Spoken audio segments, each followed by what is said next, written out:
코로나19를 통해서 한국뿐만 아니라 온 세계가 두려워합니다. 어려워합니다. 아파합니다. 고통을 받습니다. 주여 저희들에게 구원의 은총을 허락해 주어서 코로나19는 소멸되게 하여 주시옵시고 어떠한 모양으로라도 해함이나 상함당하지 않도록 덧입혀 주시고 함께하여 주시옵소서. 모든 사는자의 예배를 기쁨으로 받으신 아버지 하나님, 오늘 우리가 신령과 진정으로 예배 드릴 때에 또 주신 말씀 영혼의 삼아 우리 하나님께서 주시는 평강과 위로와 소망 가운데 거하게 하여 주시옵소서. 이 시간에 말씀하시는 하나님을 사모합니다.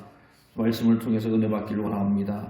주여 아버지의 영을 열어주시고 하나님께 늘 교통교제할 수 있도록 성령이여 충만케 하여 주시옵소서. 예수 그리스도의 이름으로 감사하며 기도드렸나이다. 아멘.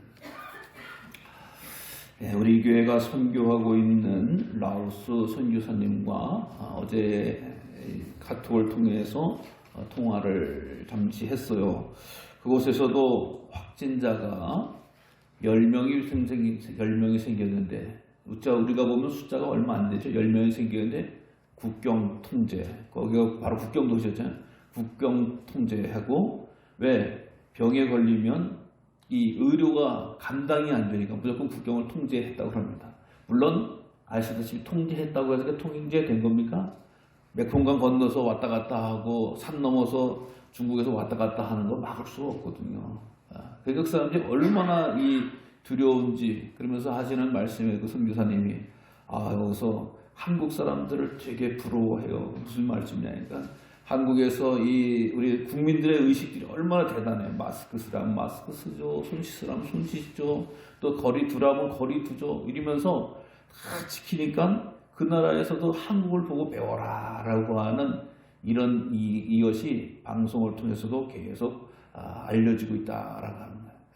한때는 코로아라고 한국을 비난하는 말이 있었어요. 코로아, 외국에서 코리아잖아요. 코리아인데 코리아 한국에서 막 생기고 그럴 때 한국어를 외국 사람들이 막 조롱하고 무시하고 했는데 이제는 우리가 다 아시다시피 한국에서 지금도 물론 꾸준하게 생기지만 그놈의 신천지 때문에 정말 폭발적으로 터지게 돼서 문제가 됐지만 그렇지 않았으면 벌써 안정적인 그런 데에 들어섰으리라고 생각이 되어집니다. 그래서 정말 어떤 방역하는 데 있어서 저도 늘 너무 우리나라가 너무 자세하게 국민들에게 알리고 언론에게 알리는 게 아닌가 싶은 생각이 들 정도로 했는데 결국은 투명하고 정직하게 이 언론을 통해서 밝히는 것이 이제 세계 사람들이 신뢰를 갖게 되어지는 좋은 도구가 되었다고 생각할 때에 정말 이후에 정말 우리나라가 정말 좋은 나라와 또 건강한 나라와 안전한 나라가 되어지는 그런 은혜가 있기를 소망합니다. 우리 성도님들도 여러 가지 모양에서 불편하고 어렵지만 우리 강화에 산다라고 하는 것이 또 어떻게 보면 감사한 일 아니겠어요? 모고 가는 게 제일 청정한 지역이고 이렇게 퍼지지 않는 가운데서도 잘 지키고 있어서 너무 감사한데 그까지 불편하시더라도 잘 지키면서 이 어려움을 잘 극복해 나가기를 주님의 이름으로 부탁을 드립니다. 예수님께서 이 세상 오셔가지고 가장 큰 사역은 십자가의 죽음이죠. 오늘 그 장면, 그 내용을 봅니다. 예수님께서 십자가 상 위에서 7마디를 말씀을 하셨다고 해서 가상실언이다라고 하는 것을 우리가 잘 알고 있을 거예요. 그것이 뭐냐? 첫 번째, 하나님 아버지여 저희를 사하여 주옵소서. 두 번째, 내가 진실로 내게 이르노니 오늘 네가 나와 함께 낙원에 있으리라. 세 번째, 여자여 보소서 아들이니이다. 네 번째, 엘리 라마 사박다니. 또 다섯 번째, 내가 목마르다. 여섯 번째, 다 이루었다. 일곱 번째, 내 영혼을 아버지 손에 부탁하나이다. 즉 예수님께서 십자가 상 위에서 외쳤던 말씀입니다. 예수님이 십자가에 달려 돌아가시기까지 멸시와 조롱과 천대는 말로 다 할 수 없었죠. 예수님이 예루살렘에 입성하실 때만 해도 호산나 호산나라고 했습니다. 그래서 예수님에 대한 기대가 무너지기 시작하니까 이제 예수님을 고발하기 시작했어요. 그래서 바라바를 줄까, 예수님을 풀어놓아 줄까. 6월절 죄인을 놓았는 풍속에 많은 사람들이 바라바를 달라라고 이야기하면서 예수님을 십자가에 달아라라고 외치기를 시작을 했습니다. 그러자마자 예수님이 붙잡히게 되어지죠. 이게 자료에 의하면 우리가 알다시피 목요일 날 성만찬과 세족 식구를 다 하고 나서 겟세마네 동산에서 올라서 땀이 피가 되도록 기도하실 때 대제사장과 그의 종들이 와서 예수님을 붙잡아 갑니다. 예수님을 붙잡아 가가지고 예수님을 대접해 준 것이 아니었거든요. 온갖 조롱과 멸시를 예수님을 모욕합니다. 그래서 예수님도 때리고요, 침뱉고 온갖 경멸을 다 하게 됐죠. 그러고 나서 밤새도록 고난을 당해서 대제사장에게 고난을 당하고 또 빌라도에게 끌려가게 되어져서 결국엔 예수님께서는 새벽 6시에 우리들의 시각으로 보면 새벽 6시에 빌라도에게 판결을 받습니다. 그리고 나서 십자가에 오전 9시에 달리게 되어져요. 그래서 오전 9시에 달려서 오후 3시경 돌아가시게 되는 겁니다. 우리 시각으로 보면. 그러니까 예수님께서 아주 이른 시간에 아침 9시부터 오후 3시까지 십자가에 달려 있었던 6시간을 거의 십자가에 달려 돌아 이게 있었던 거예요. 근데 사실 지금 보면 여기 6시간이라고 하는 것이 참 많은 시간인 것 같지만 당시에 십자가에 달려놓고요, 이 죄수들이 얼마나 고통받으라고 하는지 한 2-3일 동안 매달려 있었던 사람들이 있다래요. 죽지 않고. 여러분 2-3일 동안에 매달려 있었어. 소변 이렇게 불편한 육진과 얼마나 메마르고 그 뜨거운 태양 아래서 얼마나 고통스럽겠어요. 거기 올라갈 때까지 얼마나 고통스러운지 채찍질 당하고요, 온갖 사지가 찢기고요. 예수님도 내가 목마르다라고 하는 것처럼 얼마나 갈증과 어려움이 있겠어요. 여러분이 정말 등만 간지러워도 자기 손으로 감당하지 못하면 그 괴로운 건데 이렇게 십자가에 달려 들어간 사람이 그래서 십자가에 달려 들어가는 것이 저주받은 사람들의 표현이다라고 해서 유대인들이 별로 싫어하고 좋아하지 않았습니다. 예수님이 그곳에 달리면서 6시간 동안이나 큰 고통을 하게 되어지는 것을 보게 됩니다. 그런데요, 그 말씀 가운데서 맨 마지막에 말씀, 아버지여 내 영혼을 아버지 손에 부탁하나이다. 이 말씀을요 잘못 읽으면 아주 큰 오해를 할 수 있는 상황이 돼요. 무슨 얘기냐? 아니, 자식이 죽으면서 아버지한테 내 영혼을 맡기다, 이거 이러면은 큰 상처가 어디 있겠어요? 우리 가운데서 자식을 먼저 이렇게 하나님 앞에 보내주신 분도 계시지만은 너무 가슴 아픈 건데, 자식이 죽으면서 아빠, 내 영혼 책임져 주세요, 이렇게 이야기했다라고 생각을 하면은 아주 잘못되게 성경을 볼 수 있어요. 이 나쁜 놈이다, 잘못된 놈이다, 어디 부모 가슴에 못을 박으면서 그런 말씀하느냐 라고 해석을 해볼 수가 있는데, 이것은 성경에 대해서 우리가 잘못 생각하고 있는 것이다 라고 하는 거죠. 왜 그러냐? 우리 인간의 몸을 우리가 잘 알죠. 우리 인간의 몸이 어떻게 되어졌냐라고 하는 것을 보면 흙으로 지으셨다, 그리고 그 코에 생기를 넣으셨다, 불어넣으셨다, 그리고 나서 생명이 되어서 사람이 되어졌다라고 하는 것을 보게 됩니다. 그래서 우리 몸을 이야기할 때 육체와 영혼으로 구성되어져 있다라고 이야기하고 있어요. 그래서 우리 육신과 영혼, 이것을 구별해서 함께하고 있는 것을 보게 됩니다. 그래서 육체라고 하는 것은 시간과 공간의 제약을 받아요. 그래서 성경은 뭐라고 이야기합니까? 건강해지 7-80세다 라는 거예요. 우리 김항배장님도 돌아가신, 육신이 돌아가시는 거예요. 그래서 결국 이 흙으로 돌아가시는 거예요. 근데 영혼은 공간의 제약과 시간의 제약을 받지 않습니다. 영혼은 불멸하다라고 하는 것이. 그래서 주님께서도 몸은 죽여도 영혼을 능히 죽이지 못하는 자들을 두려워하지 말고 오직 몸과 영혼을 능히 지옥에 멸하시는 자를 두려워하라 라고 말씀해 주셨어요. 즉 하나님의 이 모습은, 하나님께서 우리들의 지으실 때 하나님께서 우리들의 육신도 지으시지만 결국 영혼의 주인이 되어지신다라고 하는 것을 말씀해 주고 있어요. 영혼은 우리가 이 육신은 부모로부터 물려받습니다만은 영혼은 하나님께서부터 부어주신다라고 하는 거예요. 굳이 이야기를 하려고 합니다.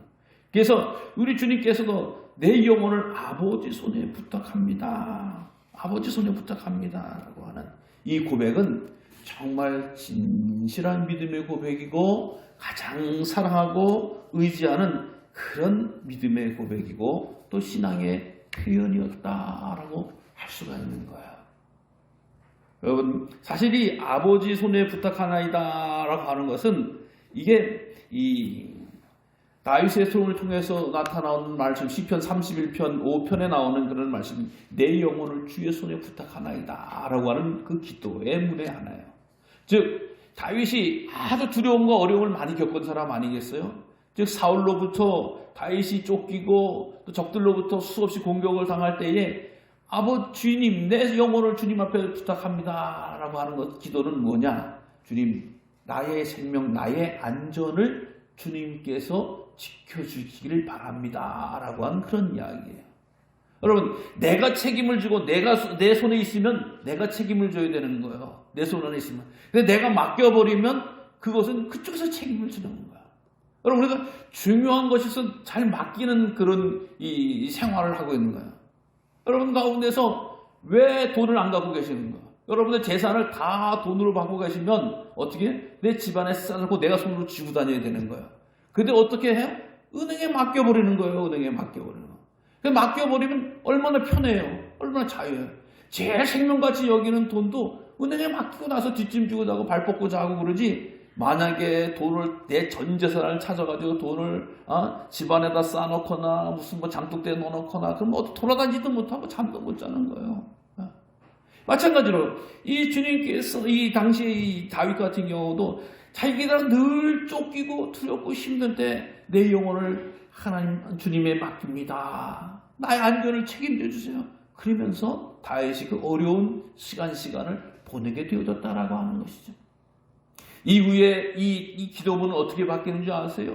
이 기도문은 어린아이들이 잠잘 때에 하는 기도예요. 가정 기도문이에요. 자기 전에 주님, 나의 영혼을 주님께 맡깁니다. 그리고 자는 거예요. 왜? 그 당시에 생각 안에서 애기들이 잠잘 때 죽는 거로 생각을 했어요. 죽는 걸로. 이거 자기가 자고 나왔을 때 어떤 일이 되는지도 모르잖아요. 어떤 일이 일어나는지도 모르잖아요.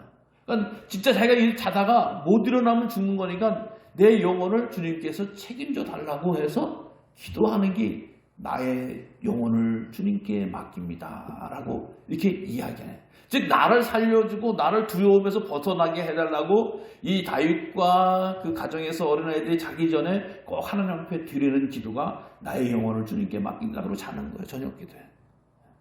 그러니까 자기의 편안함을 위해, 생명을 위해서 이렇게 이야기하는 거 아니겠어요? 근데 우리 주님께서는 주님께 내 영혼을 맡깁니다 라고 하는 것이 아니라 아버지께 내 영혼을 맡깁니다. 아버지는 내 영혼을 맡깁니다 라고 하는 이런 기도로 바뀐 거예요. 맨 마지막. 여기엔 위대한 고백이 있고요. 여기엔 위대한 약속이 있다라고 하는 것을 우리는 알 수가 있는 거예요. 여러분, 예수님께서 이 세상 오셔서 우리들과의 또 믿음의 자녀들과의 관계에 가장 확실하게 길을 열어놓으신 것은 바로 어떤 하나님과 우리와의 관계가 어떤 거냐? 바로 아버지다. 먼저 하나님께서 말씀해 주셨어요. 즉 예수님께서 요단강에서 세례를 받으실 때 이는 내 사랑하는 아들이요 내가 정말 좋아하는 기뻐하는 자다라고 말씀해요. 즉 내 아들이다라고 하나님이 먼저 말씀을 해주셨어요. 예수님에 대해서. 근데 예수님께서는 뭐라고 말씀하시는지 아나요? 그 시간마다 아버지, 너희가 기도할 때는 하늘에 계신 우리 아버지여 라고 기도하라 라고 이렇게 이야기를 해주셨어요. 그리고 또 내 아버지, 내가 어렸을 때 보면 그가 예루살렘 올라갔을 때 내가 내 아버지 집에 있는 게 뭐 잘못된 것이냐 라고 이야기를 해주신 것을 알 수가 있어요. 그래서 이 세상에서 가장 확실하게 이 하나님에 대해서 아버지라고 가르쳐 주시고 고백해 주신 분은 바로 우리 주님이시라고 하는 거예요. 근데 왜 그렇게 우리에게 알려주고 있습니까? 왜 그렇게 말씀해주고 하나님을 아버지라고 말씀해주고 있는 겁니까? 이것은 가장 신뢰할 만하고 가장 의지할 만한 분한테 고백하고 인도하는 거예요. 아버지라고 하는 존재. 우리가 물론 육신의 아버지에 대해서 여러 가지 가정의 형편에 따라서 다 이상을 생각들을 갖고 계실 거예요. 어떤 분은 아버지가 일찍이 돌아가셔서 희미하신 분도 계시고 전혀 얼굴도 본 적도 없고 사진으로만 본 분도 계시고 아니 어떤 분은 아버지가 어떠한 모습이라서 정말 나에게 참 좋았다라고 하는 분도 있고, 어떤 분은 나의 우리 아버지 모습이 참 나를 참 어렵게 하고 평생 힘들게 했다라고 하는 그런 육신의 아버지의 모습들은 다 다양하게 존재할 수밖에 없습니다. 그러나 주님께서 말씀하시는 그 아버지는 나의 영혼을 맡길 만한 아버지다라고 말씀합니다. 나의 영혼을 맡길 만한. 아까도 제가 말씀드렸습니다. 맡기다라고 하는 것은 아무나 맡기는 것이 아니라고 하는 거예요. 믿을만 하고 책임질만 하고 인도할만 하고 또 모든 것에 보호가 될 만한 분들에 맡긴다라고 하는 거예요. 이 영혼을 맡긴다라고 하는, 내 영혼을 지으신 하나님 앞에 내가 그 영혼을 맡깁니다. 가장 소중한 것을 맡깁니다 라고 하는 거예요.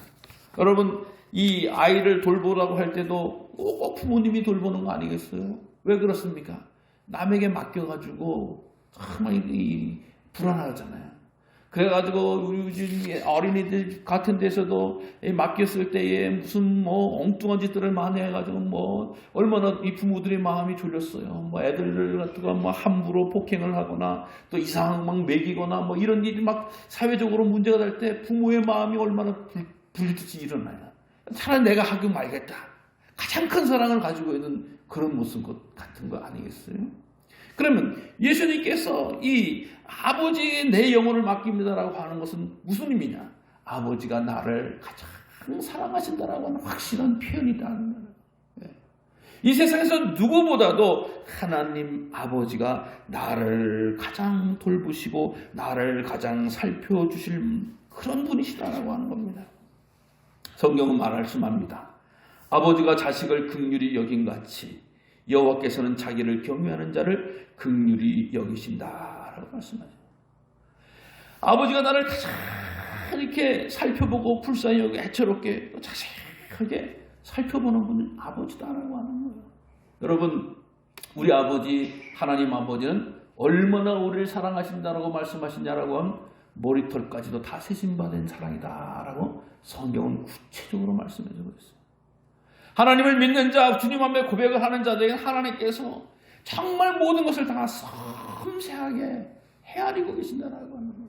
우리를 사랑하는, 우리를 머리털까지 세우신다라고 하는 것은 하나님이 쓸데없어도 시간 남아서 머리털 세우고 계신다라고 하는 의미가 아니라 그런 섬세함과 자세함으로 이 믿음의 자녀들에게 대해서 사랑의 손길을 펼쳐주신다라고.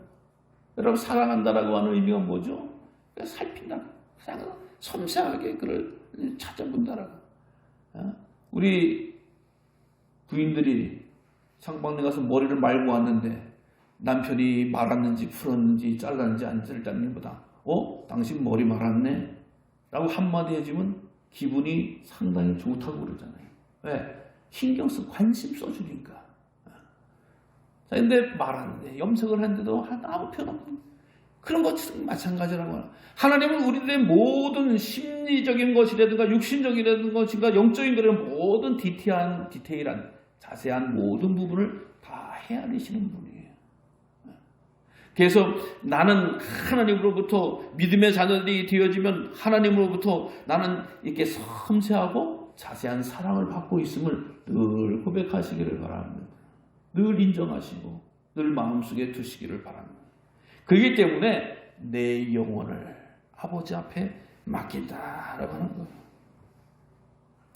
또 뿐만 아니라 아버지를 가장 신뢰한다라고 하는 그런 말씀이 되어지는 거죠. 삶의 가장 중요한 문제는 무엇을 신뢰하느냐에 따라서 그의 인생이 달라지는 것을 보게 됩니다. 여러분, 우리 사람들은요, 다 이렇게 신뢰하는 것이 되어져 있어요. 삶을 의미 있게 두는 것을 신뢰해서 의미 있는 쪽으로 계속 나가는 분은 그의 인생이 흔히 해서 성공이다라고 이야기할 수가 있는 거예요. 근데 쓸데없는 것에 자기의 신뢰를 두게 되면 그의 인생이 점점 피폐해지는 것을 보게 되는 거예요. 그래서 우리가 이 귀가 얇다 이런 얘기 듣고 나서 자꾸 신뢰하잖아요. 어떻게 믿을 만한 것에 자꾸 신뢰하는 사람은 점점 그가 어떤 이 삶의 지경이라든가 이 인생의 폭이 넓어지고 혹은 물질의 폭도 넓어지는 것이 신뢰할 만한 곳에 가서 다 쫓아가는 사람들, 그래서 의지하는 사람들, 또 교제하는 사람들 이렇게 커져가고 든든해져 갑니다.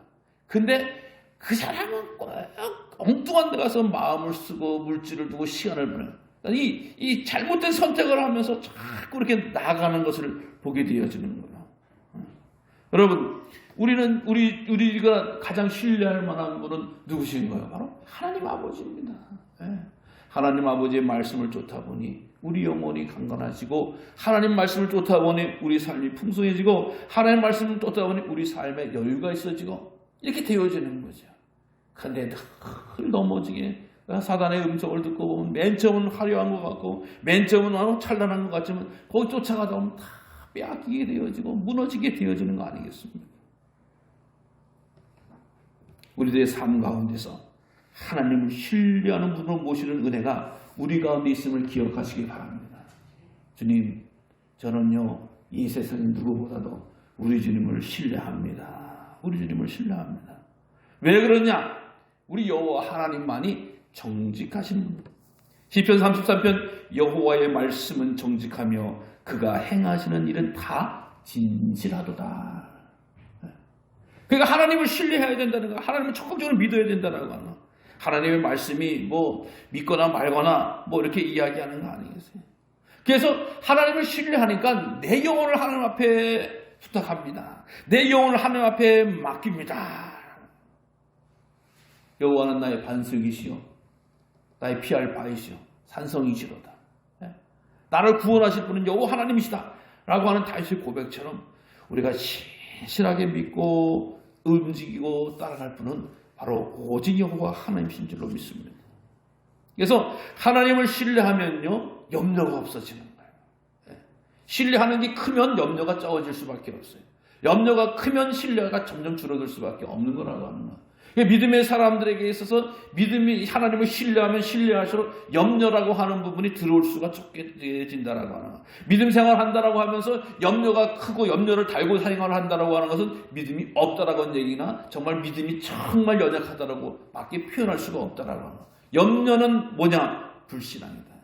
염려는 불신앙이다. 무신론이다라고 하는 거예요. 염려는 하나님이 계시지 않다라고 하는 곳에서 나오는 가장 기본적인 출발점이라고 하는 거예요. 그렇기 때문에 우리가 하나님을 적극적으로 신뢰하고 하나님을 적극적으로 믿게 해달라고 우리가 의지하고 소망해야 될 줄로 믿으시기를 바랍니다. 이 또 하나님을 아버지로 고백한다라고 하는 것은 무슨 또 그것을 그분 앞에 또 하나님 우리들의 영혼을 맡긴다라고 하는 것은 우리가 알 수 없고 볼 수 없는 일은 하나님께서 다 하신다라고 하는 것을 말씀해주고 있다라고 하는 거예요. 우리는 우리들의 일을 다 합니다. 먹고 살고 일하고. 그러나 하나님은 하나님의 일을 하시는 것, 영의 일을 하시는 것을 우리가 알 수가 있어요. 그렇기 때문에 우리들의 삶 가운데서 하나님의 일을 다 우리가 말할 수 없는 거 아니겠어요? 왜? 하나님의 일은 너무 크고 또 하나님의 일은 또 우리가 보지 못하는 또 이 엄청난 일들을 하고 있다라고 하는 것을 우리가 알 수가 있는 거예요. 여러분, 보이는 것은 잠깐이라 했어요. 그러나 보이지 않는 것은 영원하다 했어요. 그 영원한 일은 하나님만이 하신다라고 하는 거예요. 하나님이 하신다라고 하는 거예요. 그래서 하나님께서 보이지 않는 일을 하시기 때문에 하나님 앞에 하나님을 믿고 하나님 앞에 의지한다라고 하는 것이 가장 큰 선물이고 축복이라고 하는 것입니다. 오늘 우리들이 살아가는 동안에 우리가 보는 순간에서 모든 것 다 알 수 있고 다 느낄 수 있으면 얼마나 좋겠습니까? 우리 신종 코로나19를 눈으로 볼 수 있는 사람이 아무도 없어요. 볼 수 있으면 마스크 쓸 일이 뭐가 있어? 거기다가 지워버리네. 근데 이게 얼마나 큰 영향력을 끼치는지 전 세계를 덮고 있는 거예요. 지금 사실상 우리나라는 뭐 조금 안정기에 들어가고 이제 손 약간 점점 줄어들고 있지만 전 세계적으로 보면 엄청나게 크게 되고 있잖아요. 지금 뭐 경제 문제, 세계 문제, 앞으로 뭐 식량 문제까지 계속되고 있잖아요. 마스크 가지고 서로 전쟁이 지금 벌어지고 있잖아요. 선진국들에서 마스크를 가져오려다가 왜? 마스크를 만드는 공장이 없는데 선진국에는 다 중국 걸 갖다가 써야 되는데 영국에서 뭐 독일에서 사겠다고 하는 걸 뭐 몇 배를 주고 딴 나라에서 빼돌리고 그런다 그러잖아요. 이 코로나19 때문에 아니겠어요? 눈에 보이지 않는 그것도 이렇게 두려워하는 이런 상황 속에서 우리가 정말 그 위에 그 넓게 더 크고 위대한 일들을 감당하는 것은 바로 하나님이라고 하는 거예요. 하나님께서는 믿는 자들에게 정말 끝까지 지키시고 도와주시는 줄, 그런 하나님이신다라고 하는 것을 꼭 기억하시기를 바랍니다. 성경은 말씀하잖아요. 어머니가 어찌 제 젖먹이를 잊겠으며 제 태에서 낳은 아들을 어찌 긍휼히 여기지 않겠냐.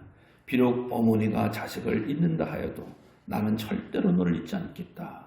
보아라 예루살렘아, 내가 내 이름을 내 손바닥에 새겼고 내 성벽을 지켜보고 있다. 하나님께서 그 손으로 사랑하는 주의 종들을, 하나님의 백성들을 도우시고 인도하고 계심을 믿으시기 바랍니다. 믿으시기 바랍니다. 어떤 사람들은 왜 이런 데 하나님이 어쩌고 별별 어떤 불신앙의 이야기를 말하고 있는 건지 몰라요. 그러나 그건 사람의 이야기입니다. 성경은 하나님께서 우리를 손바닥에 새겨놓고 돌보고 지키신다라고 분명히 말씀해주고 있다라고 하는 거예요. 때로는 힘들고 때로는 어려울지 모릅니다. 그러나 우리들의 삶 속에서 늘 하나님을 바라보면서 보이지 않는 일을 하시는 분은 하나님이시라고 하는 것을 믿으시기 바랍니다. 그 믿음 가지고 늘 기도하시고 간구하시고, 때로는 힘들죠, 어렵죠, 또 외롭죠, 또 부끄럽죠, 어렵고 곤란하죠. 그때 사람 찾고 구하는 것이 아니라 주님 손에 맡겨드립니다. 주님 손에 맡겨드립니다. 믿음은 하나님 손에 맡겨드리는 거 아니겠어요? 무겁고 쓰고 짐진 자들 다 내게로 오라. 주님이 우리들의 짐을 맡겨주신다라고, 보관해 주신다고 말씀. 짐도 맡기시고 우리의 가장 소중한 것도 맡기시고 그걸 지켜주시는 하나님이시다. 내 영혼을 내가 맡고 내가 책임질 수 있다라고 하는 불신앙이고 교만이라고 하는 거예요.